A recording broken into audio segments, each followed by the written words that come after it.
का टॉपिक का नाम क्या है? Relocation of animals. प्रीलियम्स के लिए, मेंस के लिए, दोनों के लिए ये टॉपिक इंपॉर्टेंट है। स्पेशली ये 2 साल के लिए तो वैसे देखो ये टॉपिक जो है एवरग्रीन टॉपिक है क्योंकि एनवायरमेंट से रिलेटेड है, बट ये 1-2 साल के लिए तो ये ज्यादा इंपॉर्टेंट है। 110% इस पे प्रीलियम्स में आने वाले क्वेश्चन आने वाला है। पहले हम देखेंगे कि एग्जाम्पल्स क्या है रिलोकेशन के। क्या अभी पहली बार हुआ कि रिलोकेशन ऑफ एनिमल? नहीं, इसके पहले भी रिलोकेशन ऑफ एनिमल्स हुआ है। अगर हम पहले देखो विद इन द स्टेट देखेंगे तो राइनोसोर्स का हुआ था। राइनो जो रहते, राइनोस कहाँ रहते? राइनो का रिलोकेशन हुआ था इसके पहले। कहाँ पे? नॉर्थ ईस्ट में। नॉर्थ ईस्ट में आसाम में काजीरंगा नेशनल पार्क में सबसे, आसाम में काजीरंगा नेशनल पार्क में सबसे ज्यादा राइनोस पाए जाते हैं। अभी भी वहाँ सबसे ज्यादा है। वहां से उन्होंने वहीं से कुछ आसपास के स्टेट में, कुछ आसपास के नेशनल पार्क में उन्होंने उनका रिलोकेशन किया था। क्यों किया था? क्योंकि वहां पर बहुत ज्यादा डोमिनेटेड हो गए थे और वहां पर आजू बाजू के जो नेशनल पार्क थे वहां पर कम थे। और कुछ जो राइनोस थे नेचुरली नेपाल से भी इंडिया में माइग्रेट हुए थे। ठीक है, क्योंकि जानवरों को तो कोई बॉर्डर मालूम नहीं है, ये सिर्फ इंसानों को मालूम है। ये तेरा देश, ये मेरा देश, ये तेरा स्टेट, ये मेरा स्टेट। जानवरों को समझता कि जानवरों को नहीं समझता। ठीक है, तो ऐसे हुए थे। तो उससे हुआ क्या था? उसके 2 रिजल्ट आए थे सामने। एक, उसका जो रिलोकेशन का जो पर्पस था, पहला पर्पस क्या था कि उसका जहां पर पॉपुलेशन राइनोस की कम है वहां पर बढ़ना चाहिए। तो 0 से 32 तक के गई थी, 0 to 32 तक के राइनोस की पॉपुलेशन बढ़ी थी। मतलब पॉजिटिव रिजल्ट्स थे क्योंकि बर्थ दिए थे, बर्थ से फिर रीबर्थ हुए, फिर उससे और पॉपुलेशन बढ़ती गई उससे। तो 0 से 32 स्ट्रेंथ हो गई थी। ठीक है, बट ये हुआ पॉजिटिव। निगेटिव क्या हुआ था उसका? उसमें निगेटिव ये हुआ कुछ ही टाइम में, कुछ ही साल में 32 में से 10 को कोचिंग से पोचर्स ने मार दिए थे। मतलब ये बात है, फायदा भी हुआ उसका, नुकसान भी हुआ उसका, कुछ साइड इफेक्ट्स भी थे। ऐसे ही उसके बाद में अगर हम देखें, रिसेंटली बता रहा मैं सभी, ये 2005 का बताया। और देखिए प्रोजेक्ट टाइगर 2018 में, उसके अंतर्गत में रिलोकेशन ऑफ टाइगर्स हुआ था। 2018 में पहला इंटरस्टेट रिलोकेशन हुआ था। तो उसके अंदर में क्या किए थे? इंटरस्टेट रिलोकेशन यानी कि एक स्टेट से दूसरे स्टेट में एनिमल्स को लोकेट करना, एक स्टेट से दूसरे स्टेट में एनिमल्स को माइग्रेट करना, उसको बोलते हैं इंटरस्टेट रिलोकेशन। इंट्रास्टेट यानी with in the state, state के अंदर में। आप जो मैंने राइनोस का बताया वो इंट्रास्टेट था, ये पहला इंडिया का इंटरस्टेट था 2018 में। तो प्रोजेक्ट टाइगर 2018 में, प्रोजेक्ट टाइगर में 2 टाइगर्स को मध्य प्रदेश से छत्तीसगढ़ के अंदर माइग्रेट किए थे, मूव किए थे, रिलोकेट किए थे। ठीक है, एक मेल था और एक फीमेल थी। ठीक है, मेल टाइगर का नाम था महावीर और फीमेल का नाम थी सुंदरी। उनको कहा माइग्रेट किए? मध्य प्रदेश से छत्तीसगढ़ में सतकोसिया नेशनल पार्क मूव किए। क्यों किए? क्योंकि वहां पर टाइगर की पॉपुलेशन एकदम कम हो गई थी, वहां पर से रीइंट्रोड्यूस किए। रिलोकेशन हुआ 2018 में टाइगर्स का, first interstate relocation of animal था वो। 1 महीने के अंदर महावीर की डेथ हो गई। 1 महीने के अंदर रिलोकेशन के महावीर की डेथ हो गई। क्यों हुई? विलेजर्स ने प्रोटेस्ट करना चालू कर दिए थे। विलेजर्स ने प्रोटेस्ट क्योंकि ट्राइबल्स को वहां से डिस्प्लेस किया ताकि टाइगर को मूव करने के लिए अच्छी खासी स्पेस रहे वहां पर। ठीक है, तो उसकी वजह से उन्होंने प्रोटेस्ट करना चालू करे। इनफैक्ट विलेजर्स ने फॉरेस्ट डिपार्टमेंट के ऑफिशियल्स पे भी अटैक किए। तो 1 महीने के अंदर महावीर जो टाइगर था मेल, उसकी डेथ हो गई। बाद में इन्वेस्टिगेशन हुई, तो इन्वेस्टिगेशन में यह मालूम पड़ा कि उसकी डेथ हुई, उसकी किसने डेथ किया? पोचर्स ने, शिकारी, हंटर्स। आया समझ में इतना? फिर उसके बाद में जो सुंदरी थी, सुंदरी ने भी जो टाइग्रेस थी, जो फीमेल टाइगर थी सुंदरी, क्या सुंदरी ने भी क्या करती, एक वुमन को मार दी थी। वैसी मैन एनिमल कंफ्लिक्ट में, मतलब आसपास गांव रहते थे। अब इन लोगों ने कुछ गांव वालों ने क्या किया, पूरी तरीके से डिस्प्लेस हुई नहीं, कुछ ट्राइबल्स ने क्या पूरी तरीके से डिस्प्लेस हुई नहीं, कुछ लोग वहीं रह रहे थे जितबाजी पे। तो उसकी वजह से क्या हुआ, एक वुमन को टाइगर ने मार दिया। तो उसके वजह से उसके खिलाफ भी और आक्रोश तैयार हो गया। तो उसको मद्देनजर रखते हुए वापस से सुंदरी को मध्य प्रदेश में शिफ्ट कर दिया। क्योंकि अब उनको लगा कि भाई इसके साथ भी, इसको भी मारना नहीं चाहिए गांव वालों ने, इसकी भी पोचिंग नहीं होना चाहिए। तो अपन मैं ये बोल सकता कि India first interstate relocation of animal has been failed. क्योंकि 1-2 को किए, एक को मार दिए और दूसरे को वापस से शिफ्ट करना पड़ा, तो फेल्ड नहीं है तो क्या है? देखो प्रोजेक्ट चीता जो है, जैसा प्रोजेक्ट टाइगर था वैसे प्रोजेक्ट चीता जो है उसके अंदर action plan for introduction of चीता, उसके अंदर टारगेट क्या है? 50 चीता को आने वाले 5 साल में शिफ्ट करना, 50 चीता को आने वाले 5 साल में रीइंट्रोड्यूस करना। अब देखो अगर हम चीता का थोड़ा बैकग्राउंड देख लें, इंडिया में 1952 में चीता एक्सटिंक्ट हो गया था। एक्सटिंक्ट यानी का मतलब क्या होता है? एक्सटिंक्ट का मतलब ये होता एक भी चीता जिंदा नहीं है। उसके दो रीजन थे एक्सटिंक्ट क्यों हुए, पहला था हंटिंग और दूसरा था हैबिटेट लॉस। लास्ट चीता जो देखे गए 1947 में छत्तीसगढ़ में देखे गए थे। इन्वेस्टिगेशन से ये मालूम पड़ा वहां पर 3 मेल चीता को महाराजा रामनाथ सिंह ने हंट करा था। ये बोल सकता मैं कि चीता जो इंडिया में एक्सटिंक्ट हुए वो हंटिंग की वजह से हुए? बराबर है या नहीं है? मतलब अपने तीनों का किस्सा देखा, पहला देखा अपने राइनो का, राइनोस के भी 10 राइनोस को मार दिया गया था। दूसरा अपन ने देखा टाइगर का, महावीर को मार दिया गया था। सुंदरी को भी मारने वाले थे तो लेकिन उसके पहले उसको शिफ्ट कर दिया गया। तीसरा अपन ने देखा चीता का, चीता एक्सटिंक्ट होने का कारण एक ही था, हंटिंग ही था। ऐसे किए अफ्रीका से इंडिया, नामीबिया से मध्य प्रदेश। अब इसके पीछे भी स्टोरी है। पहले इंडिया ने, देखो इंडिया में जो चीता है वो कौन सा? एशियाटिक चीता है, और ये कौन सा है? अफ्रीकन चीता है। तो इंडिया ने पहले क्या कोशिश किया कि पहले एशियाटिक चीता एशिया में आया तो ज्यादा अच्छा है, क्योंकि वो एडप्टेबल रहता है क्लाइमेट को, एनवायरमेंट को। तो इंडिया ने ट्राई किया, इंडिया में अब एशियाटिक चीता एक ही जगह अवेलेबल है, वो है ईरान में। तो बट ईरान ने क्या किया, जब ईरान को इंडिया ने अप्रोच किया कि भाई तू कुछ चीता, 1-2 चीता हमारे को दे, ताकि एक मेल दे एक फीमेल दे, ताकि वहां से हम बर्थ करवा सके और उनकी पॉपुलेशन बढ़ा सके दोनों के सहयोग से। लेकिन ईरान ने मना कर दिया। ईरान ने बोला कि कुछ ही चीता अवेलेबल है हमारे पास में, हम उस पर रिस्क नहीं ले सकते, जो है तुमने उसकी तो परवाह नहीं करी, हंट करवा दिया। तुम्हारी हिस्ट्री कुछ बराबर है ही नहीं। उसने बोला कि भाई हम दे नहीं सकते। फिर इंडिया ने अफ्रीका की तरफ अपना मूव किया। नामीबिया ने बोला कि हम देते अफ्रीकन चीता। तो 8 चीता इंडिया ने नामीबिया से इंडिया में कुनो नेशनल पार्क जो मध्य प्रदेश में स्थित है वहां पर मूव किया। उसमें से 5 फीमेल है और 3 मेल है। क्या ये जो अभी जो ट्रांसकॉन्टिनेंटल जो इंटरकॉन्टिनेंटल रिलोकेशन ऑफ एनिमल हुआ, इसके लिए अपन ने अभी ट्राई कर, अभी हो गया कि नहीं? इंडिया इसके लिए 2008 से ट्राई कर रहा है, 2008 से 9 से ट्राई कर रहा है। दूसरे कंट्री से अपने यहाँ एनिमल लाने के लिए इंडिया 2008-9 से कर रहा हूं। उसके पर क्या हुआ था, 2013 में सुप्रीम कोर्ट ने डिनाई कर दिया था, सुप्रीम कोर्ट ने रिजेक्ट कर दिया था। सुप्रीम कोर्ट ने बोला नहीं, habitat loss, habitat change, environment suitability, बहुत सारे इशू है, तो उससे अगेंस्ट मतलब क्रूएल्टी टू एनिमल हो सकती है। इससे सुप्रीम कोर्ट सेड इससे क्या हो सकती है? Cruelty to animals. इससे क्या हो सकता है? एनिमल राइट्स के वायलेशन हो सकते हैं। इसलिए सुप्रीम कोर्ट ने 2013 में रिजेक्ट कर दिया था। अब finally last year supreme court ने गिव इट्स नॉट। इसके वजह से इंडिया ला सका दूसरे कंट्री से, दूसरे कॉन्टिनेंट से इंडिया में एनिमल्स। समझ में आया?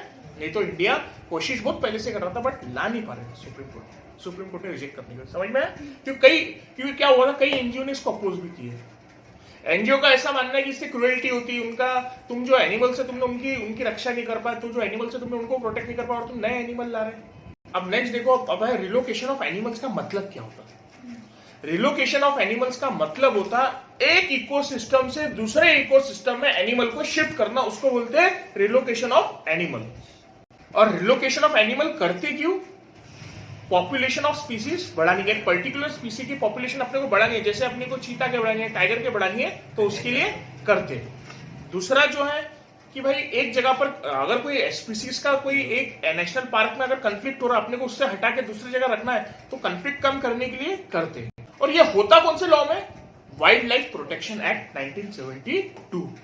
अब जो रिलोकेशन ऑफ एनिमल है उसको कई एनजीओ, कई एनवायरमेंटलिस्ट का बोलना है it led to cruelty to animals. जैसा मैंने बताया अभी आपको, इससे एनिमल्स के साथ में क्रूएल्टी होती, जैसे कि मैंने ऑलरेडी रीजन बताया क्यों होती, क्योंकि तुम उनका क्लाइमेट चेंज कर दे रहे, तुम उनके बिना परमिशन के उनको ये स्पेस से दूसरे स्पेस में कर दे। नेचर ने उनको कहीं और जगह सिचुएट किया है, क्योंकि वो कहीं और हैबिटेट में अडॉप्ट होते, इसलिए वहां वो पैदा हुए, वहां उनका बर्थ हुआ है, और तुम उनको अपने फायदे के लिए, अपने स्पीसीज की पॉपुलेशन बढ़ाने के लिए, अपना टूरिज्म बढ़ाने के लिए तुम कहीं पे भी उनको शिफ्ट कर रहे हैं। अब हम देखेंगे कि रिलोकेशन ऑफ एनिमल्स होता क्यों, उसका रैशनल क्या है, उसके पीछे कारण क्या है। पहला, थ्राइविंग ऑफ स्पीसीज पॉपुलेशन, ताकि वो स्पीसीज की पॉपुलेशन बढ़े, थ्राइव हो, ग्रोथ हो। दूसरा क्या है, इंप्रूवाइजेशन ऑफ इकोसिस्टम, उस पर्टिकुलर एरिया का इकोसिस्टम इंप्रूव हो, फूड चेन सिस्टम बनी रहे। जैसा फॉर एग्जांपल चीता क्या है, एपेक्स प्रीडेटर है, एपेक्स प्रीडेटर है, फूड चेन के टॉप पे है वो। कार्निवरस है, हर्बीवरस है, कार्निवरस। कार्निवरस और हर्बीवरस में फर्क क्या है, जो घास खाता वो घास खाता। कार्निवरस यानी मांसाहारी, हर्बीवरस यानी शाकाहारी। हर्बीवरस कार्निवरस दोनों चाहिए फूड चेन सिस्टम को प्रॉपरली रेगुलेट करने के लिए। Protection of species, protection of species किसी भी रिलोकेशन के, अगर कोई स्पीसीज कहीं अगर कोई स्पीसीज कोई नेशनल पार्क में, बट उसको बहुत ज्यादा थ्रेट है पोचर्स का, अगर उस एरिया से बहुत ज्यादा उसको थ्रेट हो, अगर उसको कोई क्लाइमेट से थ्रेट हो रहा, अगर उसका हैबिटेट वहां का लॉस हो गया, फॉर एग्जांपल ग्रासलैंड चाहिए बट ग्रासलैंड की जगह पर पूरे फॉरेस्ट आ गए, ग्रासलैंड नहीं, तो वो उसके लिए सुटेबल है क्या, नहीं है, तो उसको वहां से चेंज करना पड़ेगा। कई जगह ग्रासलैंड है बट उसको फॉरेस्ट चाहिए, मतलब फॉरेस्ट था वहां ग्रासलैंड हो गया, तो वो सुटेबल है क्या उसके लिए, नहीं है, तो उसको वहां से चेंज करना पड़ेगा। तो ऐसे परिस्थिति में रिलोकेशन जरूरी है उसके खुद के प्रोटेक्शन के लिए। कई बार क्या होता, एक जगह पर अगर ज्यादा एक ही स्पीसीज आ गए तो आपस में लड़ते हैं।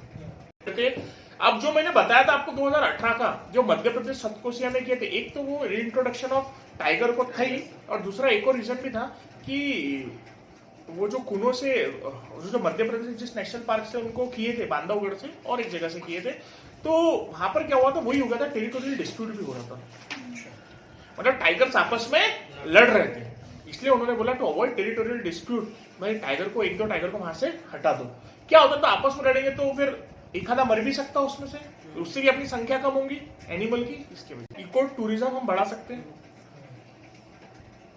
हमने अगर endangered species, critically endangered species अगर इंट्रोड्यूस कर दी, तो ज्यादा चांसेस है कि लोग ज्यादा देखने के लिए आए, उससे इको टूरिज्म बढ़ेगा, उससे अवेयरनेस बढ़ती, लोगों का इंटरेस्ट बढ़ता, इकोनॉमी बढ़ती, इसको बोलते मल्टी डायमेंशन में सोचना। इकोनॉमी भी डेवलप होती कि नहीं होती, इको टूरिज्म होगा, भले ही अपना उसका ऑब्जेक्टिव इकोनॉमी का नहीं है, लेकिन कहीं ना कहीं अपन अदर इफेक्ट्स में डाल सकते हैं, वहां के लोकलाइट को, ट्राइबल्स को रोजगार मिल सकता है, वहां की इकोनॉमी डेवलप होंगी। अगर ज्यादा टूरिस्ट जाएंगे तो वहां पर ज्यादा रोजगार मिलेगा। आप जाओ चिकलदरा चल जाओ, फॉर एग्जांपल आप महाबलेश्वर चल जाओ, अगर आप लोग विजिटर्स जा रहे हैं तो लोग घोड़ा लेके घूमते आपके पीछे, सर बैठो सर बैठो, कुछ भी वहां पर एडवेंचर पार्क बना देते हैं आजू बाजू, तो उससे उनको सर्वाइवल के लिए मीडियम मिलता है, नहीं मिलता, उनको सर्वाइवल के लिए मीडियम मिल जाता उससे, तो उससे क्या होता है, फिर इससे भी क्लैशेस कम होते हैं, ट्राइबल्स खुश रह सकते हैं कि भाई बराबर है, फॉरेस्ट है तो कोई हमारे को दिक्कत नहीं है, जैसा इकोनॉमिक सेटिस्फेक्शन मिल रहा है उससे, अपने को सर्वाइवल मीडियम मिल रहा है उससे, एम्प्लॉयमेंट जनरेट हो रहा है उससे।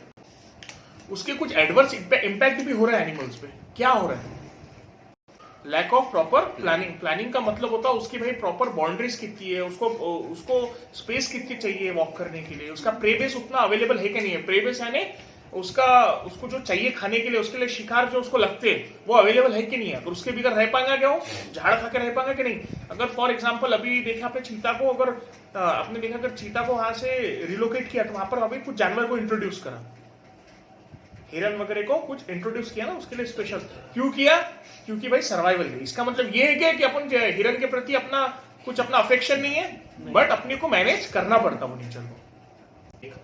दूसरा इशू क्या है, lack of proper scientific study. Scientific study नहीं है, साइंटिफिक स्टडी यानी हम अपने मतलब के लिए, अपने फायदे के लिए हम उसको रिलोकेट कर देते, पर हम ये नहीं सोचते कि वो क्लाइमेट को अडॉप्ट कर पाएगा या नहीं कर पाएंगे। जैसे चीता के केस में आप अफ्रीका से उसको एशिया में शिफ्ट कर रहे, तो वो अफ्रीका से डायरेक्ट एशिया का वेदर क्लाइमेट अडॉप्ट कर पाएगा कि नहीं कर पाएगा, वो उस एरिया से फैमिलियर है या नहीं है। तीसरा है जहां हम जो रिलोकेट कर रहे हैं छोटे नेशनल पार्क्स में कर रहे हैं, for example Kuno national park around 748 kilometre का है, वो मतलब 750 किलोमीटर का है सिर्फ, जबकि चीता को साइंटिफिकली अकॉर्डिंग टू एनवायरमेंटलिस्ट के हिसाब से ज्यादा स्पेस लगती, कम से कम 1000 स्क्वायर किलोमीटर चाहिए ऐसा बोलते। ये कितना है, 750 किलोमीटर का ही है, इसमें ज्यादा चीता, और इसमें अभी 8 चीता उन्होंने इंट्रोड्यूस कर दिया, तो उनको दिक्कत हो सकती है स्पेस की। समझ में आया आपको लॉजिक? तो स्मॉल नेशनल पार्क ये भी एक चैलेंज है। उसके बाद में कि भाई कैपेसिटी, अगर कोई हम स्पीसीज को, अगर हम कोई नेशनल पार्क में इंट्रोड्यूस कर रहे हैं, हमें उसकी कैपेसिटी भी देखना चाहिए अकोमोडेट करने की कितनी। जैसा फॉर एग्जांपल कुनो में देखा गया 21 चीता वहां पर अकोमोडेट हो सकते एक साथ, 21 चीता वहां पर एक साथ सर्वाइव कर सकते, उससे ऊपर वहां पर सर्वाइव नहीं कर सकते। ये भी स्टडी की जरूरत है। कई बार पहले दिक्कत ये हुई है कि हमने डायरेक्ट रिलोकेट कर दिया, पर हमने ये नहीं सोचा कि उस नेशनल पार्क की उतने स्पीसीज को अकोमोडेट करने के लिए, उतने स्पीसीज को सेटल करने के लिए उसकी कैपेसिटी है या नहीं है। कैपेसिटी ऑफ नेशनल पार्क भी देखना पड़ता। हम एक एरिया से दूसरे एरिया में शिफ्ट कर रहे हैं, जैसे हमने चीता को हमने अफ्रीका से एशिया में, इतनी बड़ी जर्नी कराना एनिमल्स को सूटेबल है क्या? एनिमल्स एडेप्टेबल रहते हैं क्या फ्लाइट में?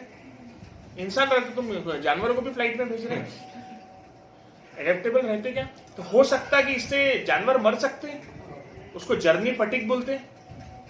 क्या बोलते हैं? इंसानों को फटीग हो जाता, हम जानवरों को बांध के कैसे भी लेके जा रहे हैं, तो वो एंजॉय करेंगे जर्नी। तो एनिमल्स में डाय मीनवाइल, मतलब जानवर मर सकते जर्नी में, ये भी एक रिस्क है। उसके हेल्थ पे एडवर्स इंपैक्ट हो सकता, ये भी एक रिस्क है।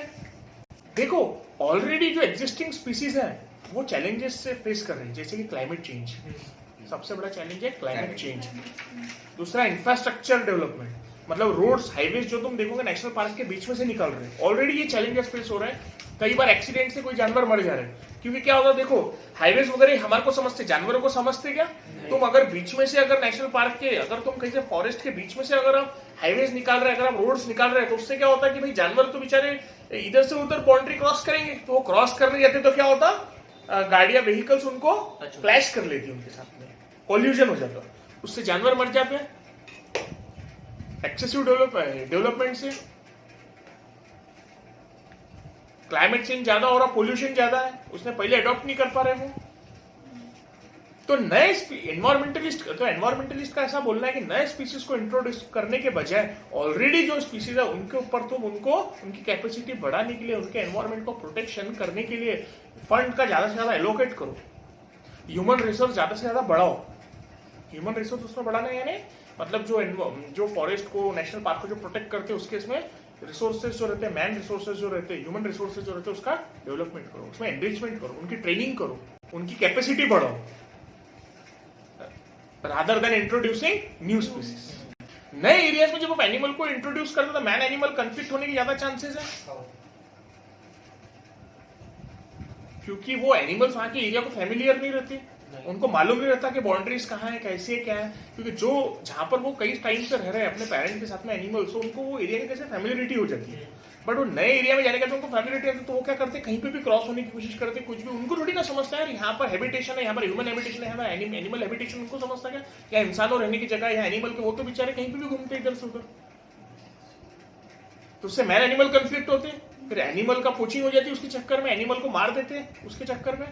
हम लोग ये समझते हैं कि एनिमल्स हमारे थ्रेट है, हम लोग एनिमल से डरते हैं, पर हम ये नहीं समझते एनिमल्स भी हमारे से डरते हैं। और हमारे को ये भी बात समझने की जरूरत है, एनिमल्स हमारे एरिया में नहीं आ रहे, हम एनिमल्स के एरिया में जा रहे हैं। तुमने कॉलोनीज जंगल तक के डेवलप कर डाली, तुम लोग वर्टिकल डेवलपमेंट नहीं हॉरिजॉन्टल डेवलपमेंट पे फोकस कर रहा है, ये भी एक इशू है। एक्सेसिव अर्बनाइजेशन हो गया, हॉरिजॉन्टल डेवलपमेंट है कि तुम कॉलोनी ऐसे ऐसे बढ़ाते जा रहे हैं लेकिन स्क्वायर किलोमीटर में, तुम वर्टिकल बिल्डिंग्स के ऊपर ज्यादा से ज्यादा लोग नहीं रह रहे, इधर से कॉलोनी डेवलप कर रहे हो हॉरिजॉन्टल। जबकि कई एनवायरमेंटलिस्ट भी बोलते हैं, कई प्लानिंग वाले भी बोलते हैं, कई कंट्रीज बोलती है, डेवलप कंट्रीज की, तुम वर्टिकल डेवलपमेंट पे ज्यादा फोकस करो, हॉरिजॉन्टल पे मत फोकस करो। आप जैसे अगर अमरावती का केस देखो तो यहाँ के डेवलपमेंट पोहरा तक के जा चुकी है, तो जानवर आएंगे नहीं तो क्या आएंगे, वहां पर घर बना लेते हैं और फिर रात में आके लेके चले गए, एक आदमी को फिर बोलते जानवर ना आके लेके गए। अरे उसको थोड़ी ना मालूम है यार, तुम उसके जाके जंगल में रह रहे हैं। डेवलपमेंट से क्रूएल्टी नहीं हो रही, बस अपना स्टाइल है, जो अपना वे है डेवलपमेंट का, उससे क्रूएल्टी हो रही है। हमारे तरीके डेवलपमेंट के चेंज करने पड़ेंगे, अर्बनाइजेशन की प्लानिंग को चेंज करना पड़ेगा, हॉरिजॉन्टल से ज्यादा वर्टिकल पे हमारे को फोकस करना पड़ेगा, और इंफ्रास्ट्रक्चर भी इको फ्रेंडली रहना चाहिए। For example eco friendly infrastructure यानी क्या होता है, जब जंगल के बीच में आप रोड बना रहे तो वो रोड कॉन्क्रीट का नहीं बनाना चाहिए, उसके लिए कुछ सब्स्टिट्यूट निकालना चाहिए कि वाटर भी पर्कोलेट हो और जानवरों को भी थोड़ी दिक्कत ना जाए उस पर से। इस टाइप का कुछ सब्स्टिट्यूट बस उतने एरिया के लिए निकालना चाहिए उन्होंने। यार हमारे पैर दुखते तुम चलो चल के देखो ज्यादा, तो जानवरों के कितने दुखेंगे, गरम भी होते सर। ऐसा बैक मार की ना, तुम लोग तो स्लीपर बन रहे, जूते बन रहे, जानवर बन रहे क्या जूते? जानवर तो नंगे पैर घूमते। ज्यादा वहां पर रिसोर्ट्स बनाओगे, ज्यादा होटल्स बनाओगे, ज्यादा कॉन्क्रीटिंग करोगे, ज्यादा मेटल यूज होगा, जैसे हमने अर्बनाइजेशन में देखा था, उससे क्या होता है, टेम्परेचर ज्यादा बढ़ जाता। अरे भाई तुमने ज्यादा रिसोर्ट्स बनाए, ज्यादा होटल्स बनाए, तो वहां पर मेटल ज्यादा यूज हो रहा, वहां पर लोहा ज्यादा यूज हो रहा, स्टील ज्यादा यूज हो रहा, प्लास्टिक ज्यादा यूज हो रहा, उससे क्या होता, फिर हीट वहां पर कॉन्सेंट्रेट होती, उससे हीट बढ़ जाती। तो इसके लिए गवर्नमेंट ने किन बातों पे ध्यान देना चाहिए?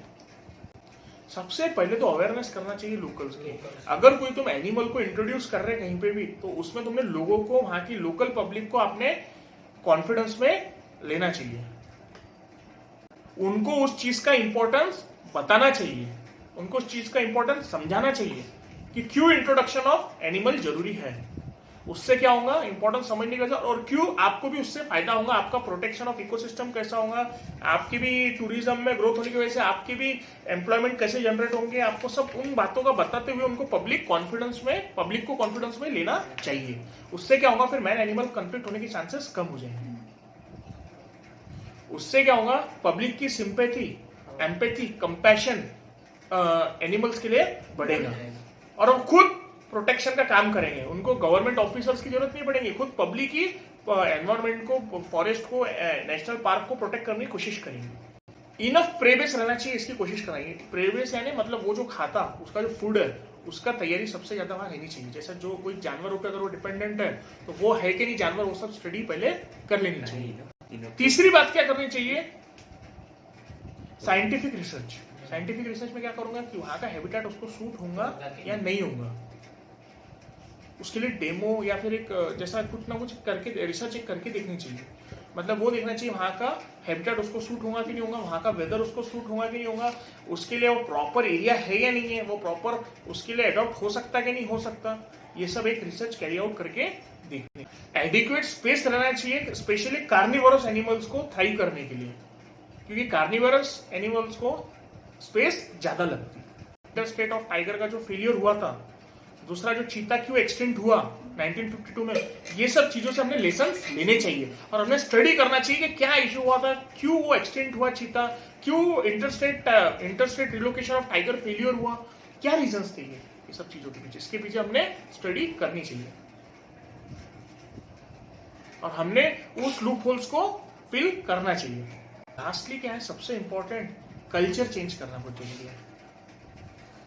हम जो हमारा वैलर बताते हंटिंग एनिमल से, हमने वैलर बताना चाहिए प्रोटेक्टिंग एनिमल से। मूवीज में ऐसा बताना चाहिए, प्रिटेंड नहीं करना चाहिए कि हंटिंग ऑफ एनिमल्स में हीरोइज्म रहती है। आप देखो मूवी में क्या बताते हैं कि हीरो हीरोइन के लिए शेर को मार के उसके दांत लेके आ रहा, लेते थे दांत लेके आया, हाथी को मार के उसके दांत लेके आ रहा, शेर को मार के उसकी खाल पहन के आ रहा, शेर की खाल पहन के आ रहा। मतलब हंटिंग ऑफ एनिमल्स को हीरोइज्म का पार्ट बताते। इससे नॉर्मल ट्रेंड क्या बन गया, नॉर्मल कल्चर क्या बन गया, अगर आप जानवरों को मार रहे हैं, आप जानवरों को हंट कर रहे हैं जंगल में जाके, तो आप एक हीरो का काम कर रहे हैं। तो इसको हीरोइज्म कल्चर बताया कि नहीं बताया हंटिंग ऑफ एनिमल्स को? तो हंटिंग ऑफ एनिमल्स का जो हीरोइज्म का कल्चर, उसको चेंज करने की जरूरत है, उसको विलिनिज्म का कल्चर बताना चाहिए। अगर आप जानवरों को मार रहे हो तो आप क्या विलन, आप हीरो हो क्या? नहीं। जितने ह्यूमन राइट जरूरी है उतने ही एनिमल राइट जरूरी है। गांधी जी ने बोले the greatness of a nation and its moral progress can be judged by the way its animal are treated. मतलब गांधी जी का बोलने का मतलब, एक देश की महानता, वो कितना एथिक्स वाला देश है, कितना अच्छा देश है, वो कैसे पता चलता, वो कैसे अपने जानवरों के साथ व्यवहार कर रहा है।